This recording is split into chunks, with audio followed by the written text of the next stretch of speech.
begin with E558 2025 Republic versus Zakaria Wambugu Sonjo.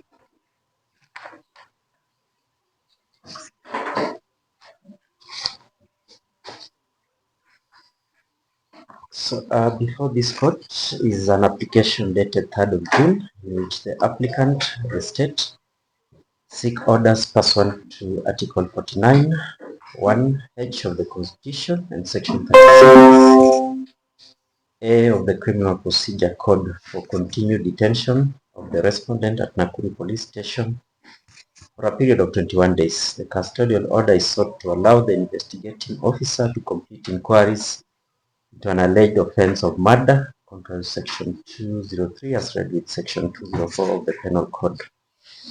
The respondent was arrested on the 2nd of June at 1400 hours in connection with the murder of the deceased who worked at an Mpesa shop at Manchi Meat. On the material date, the deceased left to deposit Kenya shillings 300,000 at Kenya Commercial Bank and failed to return. A body was subsequently recovered at a location allegedly close to the last known location of the respondent, as indicated by the phone that the applicant averts that the police requires further time to do the following. 1. To record statements from key witnesses, to conduct a DNA from the respondent, and do further forensic testing, and of course to analyze call data and CCTV footage. They further state the respondent was the last person in contact with the deceased and that the circumstances warrant thorough investigation before release. The application is opposed by the respondents who avert that he has cooperated at all stages, reported the disappearance, and no compelling reasons have been advanced to override the right to bond as per Article 49, Sub-Article 1H of the Constitution and Section 36, Uppercase A of the Criminal Procedure Code. So basically, the issues for this court to determine is whether the state has demonstrated the existence of compelling reasons under Article 49, Article 1H of the Constitution and Section 36A of the CPC to justify the continued detention of the respondent. And 2, whether the application for further custodial order should be allowed. So in relation to Article 49,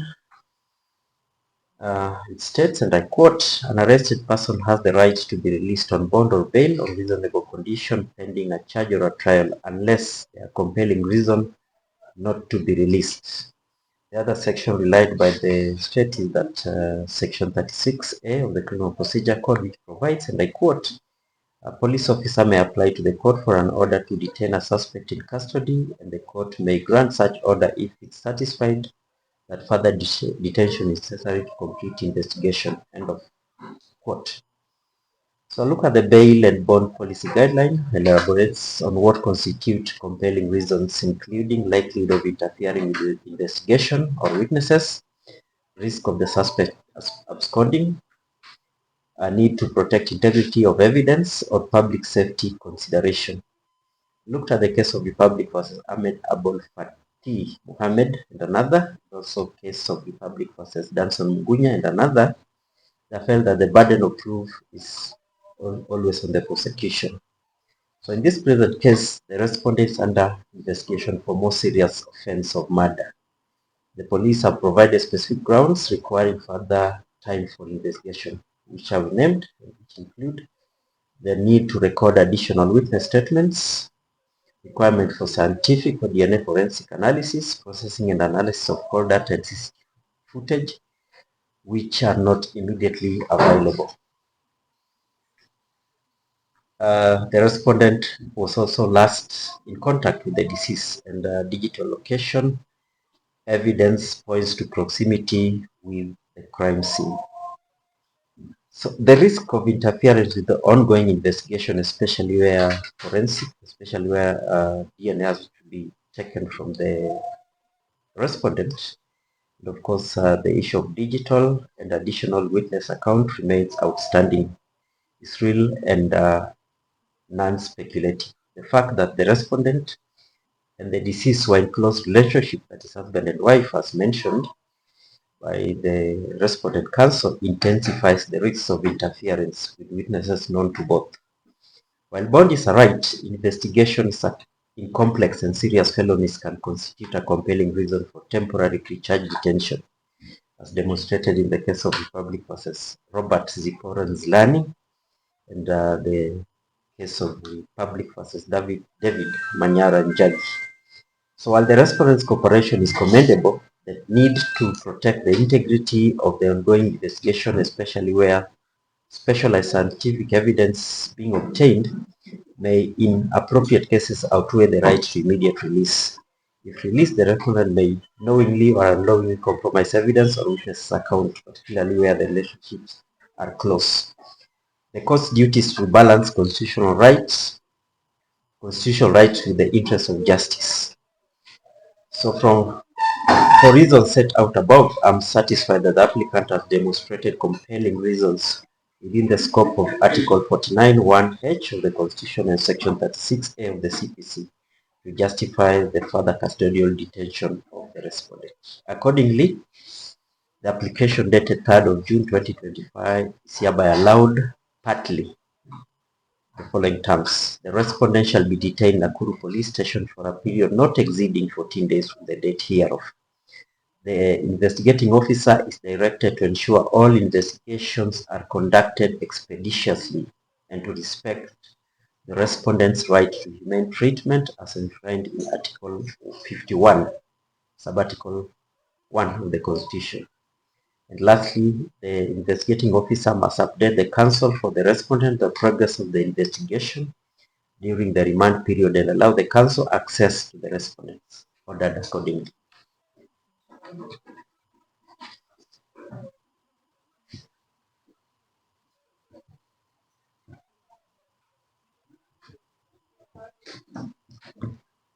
Yes, that's Mr.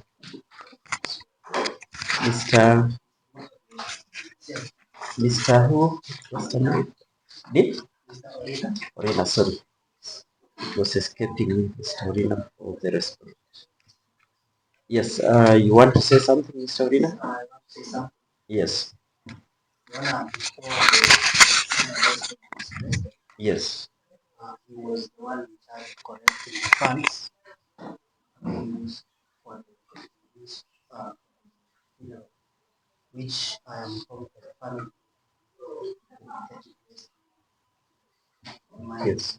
I was requesting the court whether they allow the state to allow the respondent to transfer the funds to the family. And also I request that the court allows the respondent to attend the court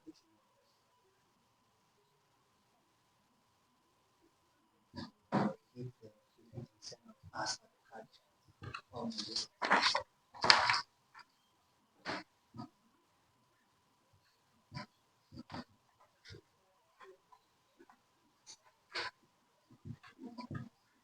Miss Nancy?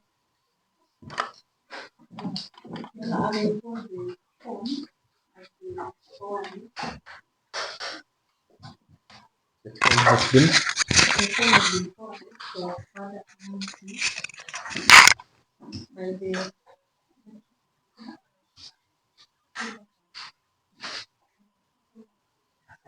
By the cyber analyst, so Yes. we will not be in a position to return the same proceeding as it is an exhibit. On the second issue, your directive ability releasing the suspect to attend the funeral will compromise the investigation. Since there is likelihood that he will interfere with witnesses as he might come across them while in attendance. We are opposed to that application. It's pray that the same be declined.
So on the first issue about transfer of the amount, I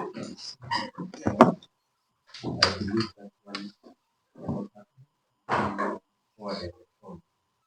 That's the evaluation. So we can make such order. The second link or the second issue, I've been a funeral and likelihood of the respondent meeting of potential witnesses very bad. In that case, the same might jeopardize the investigation. So the request is that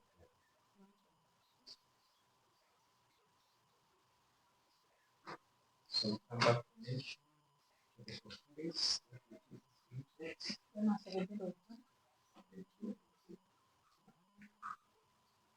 Mention that until the reasons available,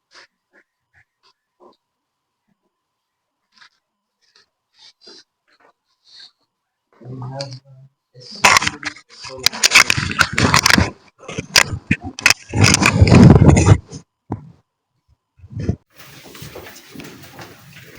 Frederick Campina Ariel.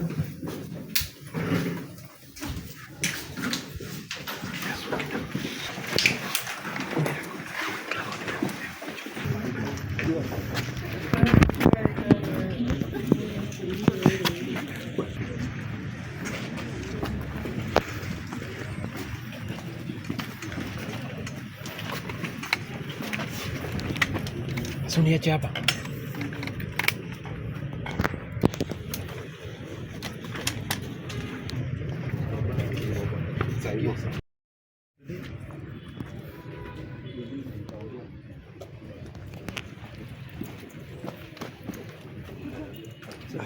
Take